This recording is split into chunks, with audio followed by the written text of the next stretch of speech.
Ситуативті қазақ тілі кітабының авторы Қостанай облысына келді.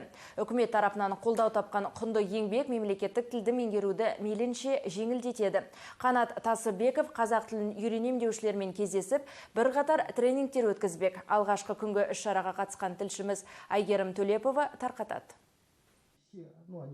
Мемлекеттік тілді үйренуге қызығушылық танытып келген жастардың саны 50-ден асады. Кристина Пряжникова Қанат Тасыбаевтың әр сөзін үлкен ынтамен тыңдап отырды. Қазақ тілін мектеп жасынан бастап үлкен қызығушылықпен үйреніп жүр. Қазірде осы білімін тереңдеткім келеді дейді. Ол ситуативті қазақ тілі кітабы мен авторы туралы көп естіген. Енді тренингіне қатысу мүмкіндігі туғанына қуанышты. Қазақ тілім мектепте үйрендім.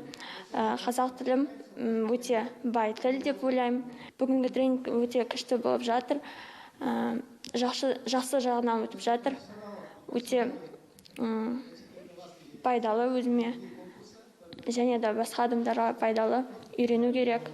Іс-шараға қазақ тілін үйренем деген барлық студенттер қатысуға мүмкіндік алды. Кездесу барысында автор өзінің мемлекеттік тілді оқыту әдістемесі қазақ халқының салт-дәстүрлері, дүниетанымның негізінде жасалғаны туралы атап өтті. Кітап қазақ тілін ауызекі сөйлеуді меңгеруге бағытталған. Қанат все сказал, он написал книжку, он казахскоязычный, он по-русски когда читает, он читает с акцентом. Вот.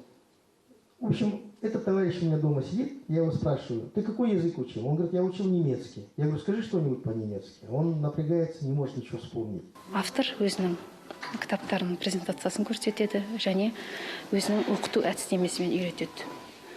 Сол туралы сұрақтар көптеген қойылатын болатын. Және автор, егер ол кісі туралы мәлімет айтатын болсақ, 50 жастан асқаннан кейін барып өзінің ана тілін үйренуді қолға алған екен. Сол туралы өзінің қалай өзі үйренді, қалай оқуды бастады, сол туралы толық айтып, осы әдістемесімен, өзінің тәжірибесімен бөлісетін болады. Кездесуге келген жастар автордың қазақ тілін қалай меңгеруге болатыны туралы сауалдарын қойды. Іс-шара ары қарай облыстың аудан қалаларында жалғасты. Айгерім Төлепова, Руслан Жабаев, Қостанай телеарнасы.